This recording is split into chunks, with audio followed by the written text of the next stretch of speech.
বিশ্বাস করবেন, বিডিআর যারা জেলখানায় আছে, যারা জেল থেকে বেরোচ্ছে, তাদের পরিবার, এই এখনকার যেই ভারতের পাঁচাটা দালাল, এই সেনাবাহিনীর চাইতে বিডিআর এর পরিবার সেনাবাহিনীর পরিবারের প্রতি বেশি সহানুভূতিশীল, বেশি সংবেদনশীল। তারা তাদের অফিসারদের জন্য কান্না করে, আমার সাথে কথা বলতে যে কান্না করছে যে স্যারকে আমি বাঁচাইতে পারি না, স্যার আমাকে অনেক আদর করতো, মায়া করতো।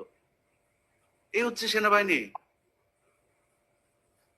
আর এই সেনাবাহিনীর শহীদ পরিবারের একাংশকে এজেন্সি কিনে ফেলছে, তাদেরকে দিয়ে অ্যাসোসিয়েশন করতেছে, তাদেরকে দিয়ে বিডিআর এর যারা নিরীহ সৈনিক, যারা অপরাধ করে নাই, প্রমাণ হয়েছে, তারা 16 বছর জেল কাটার পরেও তাদের মুক্তির জন্য কেন কথা বললাম, আপনাকেও এটার জন্য দোষারোপ করছে, আমাকে হাসিনকেও দায়ী করা হচ্ছে যে আমাদের নিশ্চয়ই কোনো আল্টেরিয়ার মোটিভ আছে যে জন্য আমরা সৈনিকদের পক্ষে কথা বলছি।